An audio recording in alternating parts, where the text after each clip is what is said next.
हम प्रभु परमेश्वर को धन्यवाद देंगे आज की सुबह के लिए कि परमेश्वर ने आज की सुंदर सुबह हमें दी है कि हम प्रभु की निकटता का एहसास करें, प्रेम का एहसास करें। आज के दिन की शुरुआत हम प्रभु के वचन के साथ करना चाहते हैं। आज के इस डिवोशन में मैं आप सभी का स्वागत करता हूं, वेलकम करता हूं और लिविंग क्रिश्चियन वुमेन फेलोशिप सेवकाई की ओर से आप सभी का स्वागत है। प्रभु आप सबको बहुत आशीष दे, आपका सहयोग हमारे साथ बना रहा, हम इसके लिए भी आपको भी और परमेश्वर पिता को धन्यवाद देते हैं। इसलिए आज के दिन की शुरुआत हम प्रभु के इस जीवित वचन के साथ करना चाहता है। जैसे आपको मालूम है कि हम प्रकाशित वाक्य की पुस्तक का अध्ययन कर रहे हैं और प्रभु ने अभी तक इसमें हमारी मदद की है और प्रभु का हाथ हमारे साथ बना रहा। प्रकाशित वाक्य 3 अध्याय उसके 7 पद से लेकर हम देख रहे थे 10 पद तक, और आज मैं आपके सामने पढ़ना चाहूँगा 8 और 9 पद को।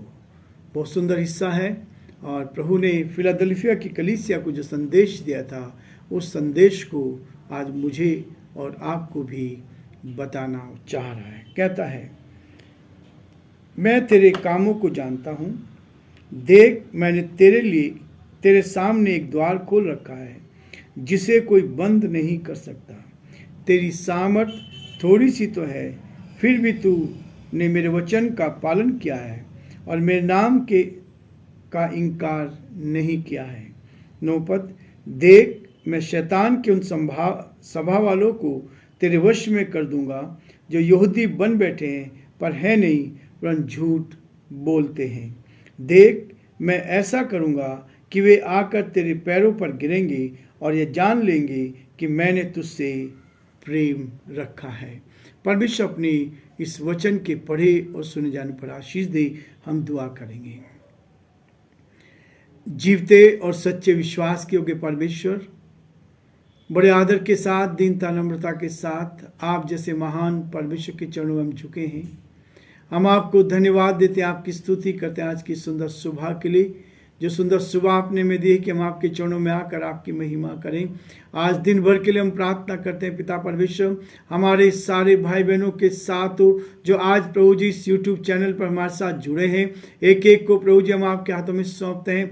अपनी आत्मा से भर, सामर्थ और शक्ति से भर, जिन कानों में आवाज़ जा रही है प्रभु जी जो इस वीडियो को देख रहे हैं परमेश्वर, हम प्रार्थना करते हैं आप उनसे बातचीत करें। आपका दया का हाथ हर एक के साथ साथ बना रहे ताकि हर जन आप में सुरक्षित रहे, आपकी महिमा कान बन सके। उन सबके परिवारों के लिए प्रार्थना करते हैं। यदि कोई परेशानी में है, कठिनाई में है, दुख में है, मुसीबत में है, तो आप उनकी सुधि ले और आपका दया का हाथ उन सबके साथ बना रहे ताकि वो आपके नाम में प्रभु जी आगे बढ़ते चले जाएं और आपकी महिमा कान बन सके। हमारे प्रदेश राजस्थान को आपके हाथों में सौंपते हैं। हमारी प्रार्थना विनती प्रभु जी इस प्रदेश को अपने हाथों में ले, खुशहाल कर इस प्रदेश को अपने हाथों में ले।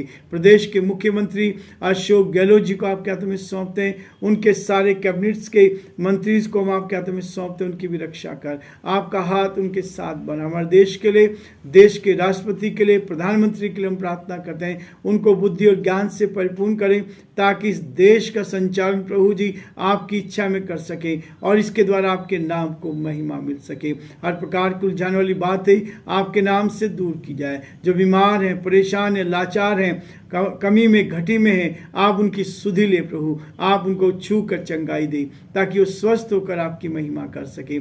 आपके सारे प्रभु जी उन पासवानों के लिए, उन कलीसियाओं के लिए जो प्रभु जी आपकी सेवकाई में लगे हैं, उन सारे भाई बहनों के लिए हम प्रार्थना करते हैं, आप उन सब पर आशीष दे। जयपुर के सारी कलीसियाओं को, राजस्थान की कलीसिया को, पूरे देश की कलीसियाओं को आपके हाथों में सौंपते हैं। जहाँ सताव हैं, जहाँ प्रभु विरोधी ताकते हैं, यीशु के नाम से परास्त हो और पिता परमेश्वर के द्वारा भी केवल महिमा आपको मिल सके और हम आपके नाम को धन्य कह सके और जो आपकी योजना पूरी की जाए। बड़े आदर के साथ इस डिवोशन को आप ही के हाथों में सौंपते हैं और प्रार्थना करते हैं प्रभु इस डिवोशन के द्वारा बहुत से भाई बहनों को आशीष दे और बहुतों के जीवनों पर आपका हाथ बना रहे। सारी महिमा आपको देते हुए विनती को अपने प्रभु अपने धार करता यीशु मसीह के नाम से मांगते हैं, आमीन।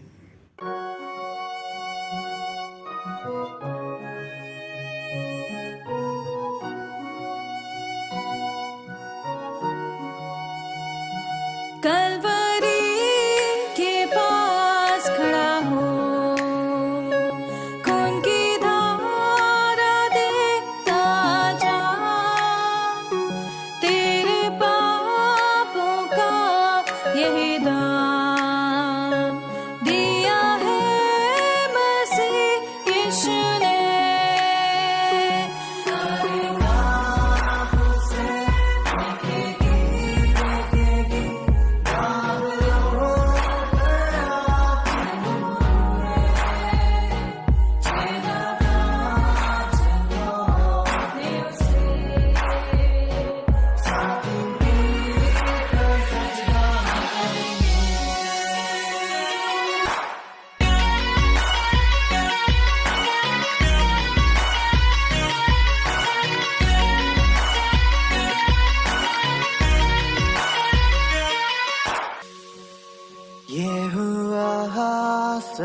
तेरे लिए।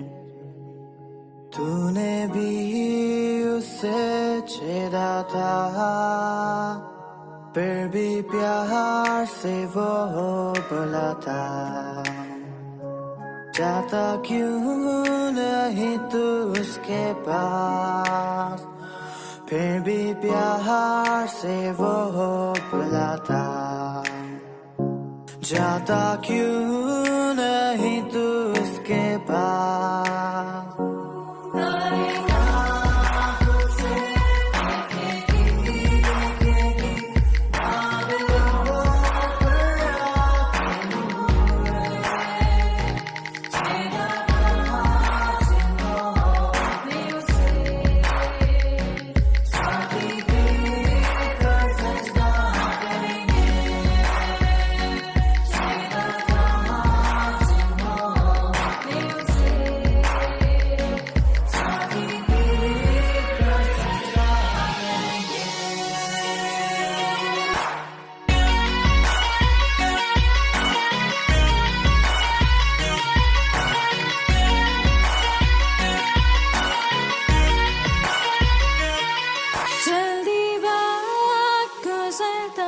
चाहता है, रात अंधेरी आती है, तौबा कर दरवाजा होगा बंद, कुछ ना होगा वे पछताने से,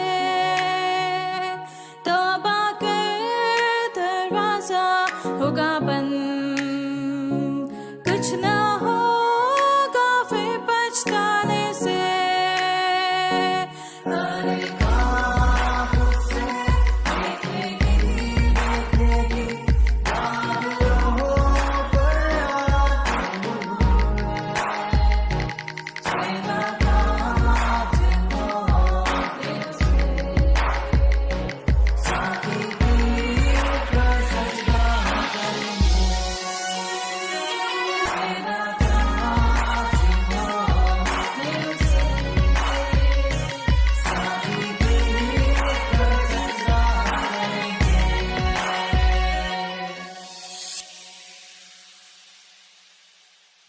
प्रियो, परमेश्वर का धन्यवाद करेंगे कि परमेश्वर ने आज की सुंदर सुबह हमें दी है। और सबसे महत्वपूर्ण बात यह है कि आज हम उसके वचन के द्वारा अपने दिन की शुरुआत करें।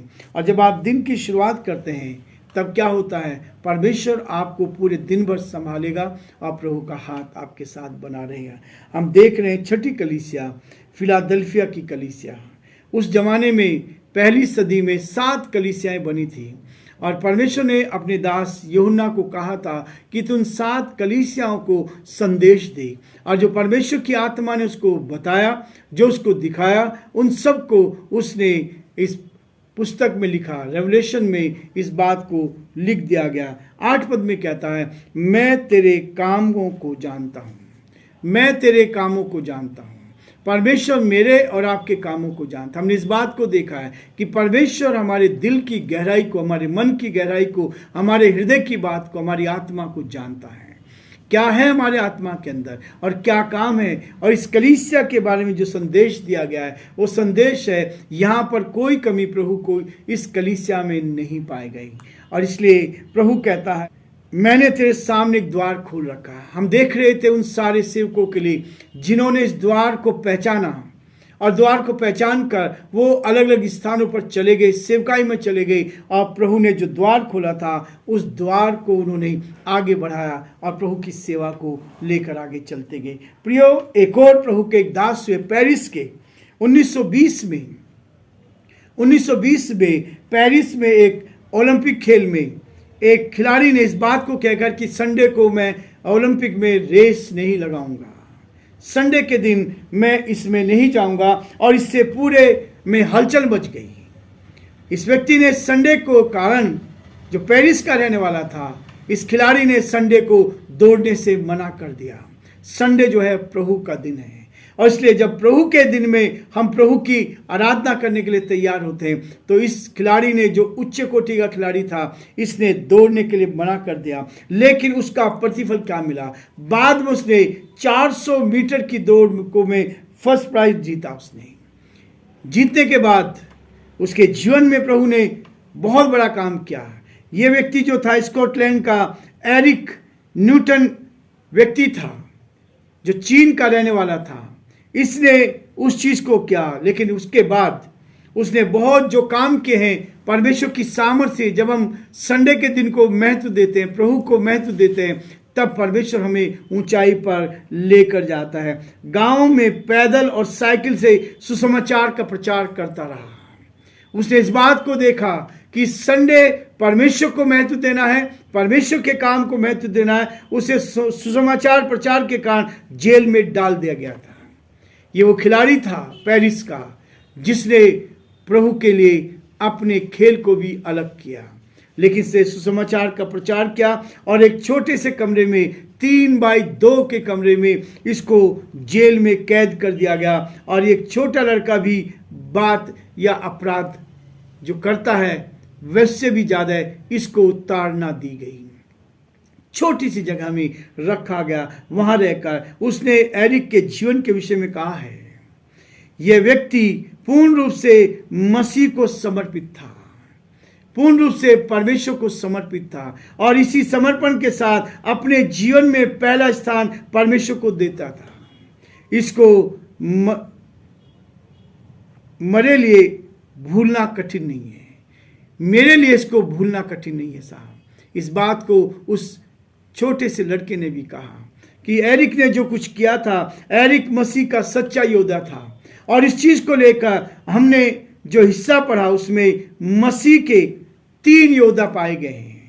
इस हिस्से में 3 प्रकार के योद्धा हैं जो परमेश्वर के लिए अलग अलग काम करते गए। जब आप प्रभु के लिए काम करते हैं तो परमेश्वर आपके जीवन में ऐसे काम करता है। पौलुस के बारे में पढ़ते हैं, जिसने मसीहों को सताया, जो यहूदी होकर रोमी सरकार में अधिकारी होकर उसने मसीहों को सताना शुरू किया। लेकिन यही पौलुस एक दिन जाकर, जिसने अपना जीवन प्रभु की सेवकाई के लिए दे दिया, एक दिन प्रभु की आवाज को सुना और आवाज सुनने के बाद वो प्रभु के पीछे चल पड़ा। और आज उसकी सेवकाई को हम देखते हैं कि परमेश्वर ने उसके द्वारा कितना बड़ा काम किया है। यही पौलुस जो था, उसने अपने जीवन में निश्चय कर लिया था कि अपनी दौड़ को व्यर्थ नहीं दौड़ूंगा, गलत रास्ते पर नहीं जाऊंगा। जो दौड़ मुझे दी गई है उस दौड़ को मैं सही तरीके से प्रभु की सेवकाई के लिए दौड़ूंगा।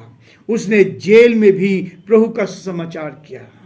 यदि आप फिलिपियों उसका 1 अध्याय 21 पद को पढ़ते हैं तो वहां पर कहता है, मेरे लिए जीना मसीह और मर जाना लाभ है। जब हम पौलुस के जीवन के विषय में पाते हैं, उसकी सेवकाई में आने वाली कठिनाइयों को देखते हैं, उसने बहुत सारी कठिनाइयों का सामना किया, लेकिन सेवकाई से कभी पीछे नहीं हटा।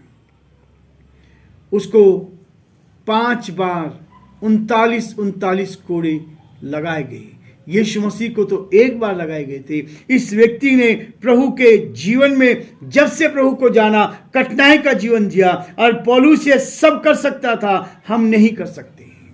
पौलुस ने सब कुछ किया, किसकी सामर्थ से? उस प्रभु की सामर्थ से। और उसने नए नियम में सबसे ज्यादा पुस्तकें लिखी।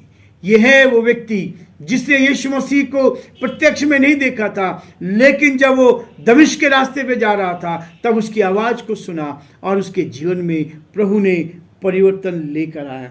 हम सब जिम्मेवारी को नहीं ले सकते हैं। परमेश्वर कहता है कौन जाएगा मेरे लिए? परमेश्वर कहता है द्वार खुला है, अभी ये द्वार कल बंद होने वाला है। कौन इस द्वार के लिए जाएगा? जो प्रभु की सेवा करेगा।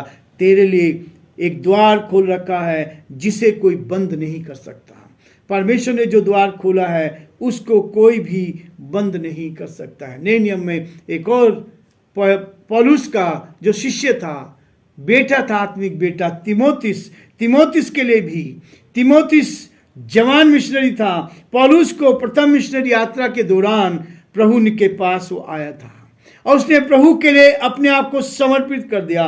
पौलुस के समान तीमुथियुस ने भी अपना जीवन प्रभु के लिए समर्पित किया और उसके पौलुस के आत्मिक पुत्र के रूप में उसने धरोहर को संभाल के रखा और प्रभु की सेवा में आगे बढ़ता गया। लोगों की चिंता करने वाला था। ये तीमुथियुस जो था लोगों की चिंता करता था। इसलिए फिलिपियों 1 अध्याय उसके 20 पद में कहता है, ऐसा कोई नहीं जो शुद्ध मन से तुम्हारी चिंता करे, लोगों का आत्मिक विकास हो, इसकी ही चिंता वो करता था। यह वास्तव में लोग संसार में कैसे बढ़ेंगे हमें मालूम है, लेकिन आत्मिक दृष्टि में कितना हम बढ़ पाते हैं, कितना हम दूसरों की सेवा करते हैं, उसकी चिंता हमें करनी है। पर तीमुथियुस ने अन्य जवानों से भिन्न था, सबसे अलग था। उसका जीवन ऐसा था, कोई नहीं था जो शुद्ध मन से तुम्हारी चिंता करे, और दूसरे जवानों से सब अपने स्वार्थ की खोज में लगे हैं। आज स्वार्थ पूरा हो रहा है तो लोग काम करते हैं, स्वार्थ पूरा नहीं हो रहा तो लोग काम नहीं करते। जहां स्वार्थ पूरा नहीं होता, पर प्रभु तीमुथियुस कह रहा है कि सब अपने स्वार्थ की खोज में है, मसीह के अन्य अनुयायियों के समान उसको निस्वार्थ होना है।